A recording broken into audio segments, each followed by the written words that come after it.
So, take 2 of my Hobbit review because I'm lazy and because I've been house sitting for the last 2 weeks straight and I haven't had laptop internet accessibility and it's been Christmas and what have you. This is a review for The Hobbit: An Unexpected Journey, which is the first in 3... There's dog hair all over my computer desk. Which is the first in 3 Hobbit movies because we like to break things up to make them super long and worthwhile. Even though the third part, I have no idea what they're going to do with it, I'll still go see it. The Hobbit is the first part of the journey of Bilbo Baggins to get back the Dwarf Kingdom that was lost when a dragon destroyed it, because dwarves are greedy fucks, and they had a bunch of gold. And the dragon was like, I like gold, I'm gonna go destroy your home. And so now they've been locked out, they've been wandering, and now Bilbo has been brought along because they needed a thief. And because Gandalf thought it would be good for him to go on adventures, because he's always wanted to go on adventures, so here's your big adventure, Bilbo. That's my basic summary of the story.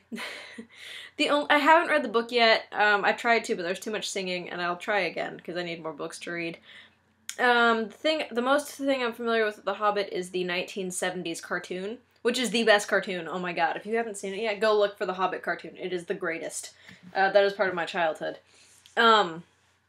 But yeah, The Hobbit is about Bilbo going on this journey. This movie was pretty solid. It is Peter Jackson. It's pretty wonderful. Martin Freeman was fucking phenomenal. He's perfect as Bilbo. He's just a perfect man. I love Martin Freeman. He's wonderful. Who else did I really like in this movie? Andy Serkis is one of the most underrated actors of all time. He deserves an award for Smeagol. He seriously needs to be nominated for, like, Best Supporting for his role as Smeagol. Not just in Lord of the Rings, which was my favorite character in the Lord of the Rings trilogy, but in The Hobbit, that's the main reason I went to see this movie. I went to their panel at Comic-Con. They showed us 12 minutes of the movie back in July. They showed us some parts of the next movie, the second one. I got to meet Elijah Wood, which was super exciting and awkward. Because, I mean, you meet him and you're just like, you're Frodo, and you can't say much. But, yeah, they talked about it, and, what else was I gonna say other than bragging? Because I did go, and I didn't make a Comic-Con video this year, so I'm just gonna sparsely put out the panels I went to in my reviews. But they showed us scenes from this movie, and it was pretty good. Peter Jackson's pretty wonderful. Sir Ian McKellen is wonderful, and Gandalf was also one of my favorite parts of this movie. Sassy Gandalf is the best. Because notice how in the trilogy he's all super serious, but in this one he's actually sassy, younger, and does not give any fucks. And he's pretty fantastic.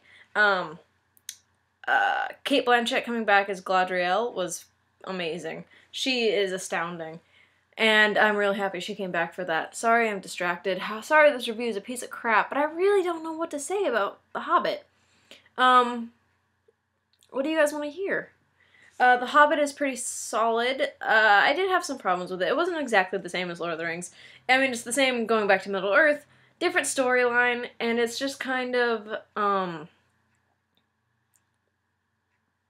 Harry Potter's on. I got the Harry Potter Blu-ray set, the 8-disc for Christmas. I'm on number 3 now.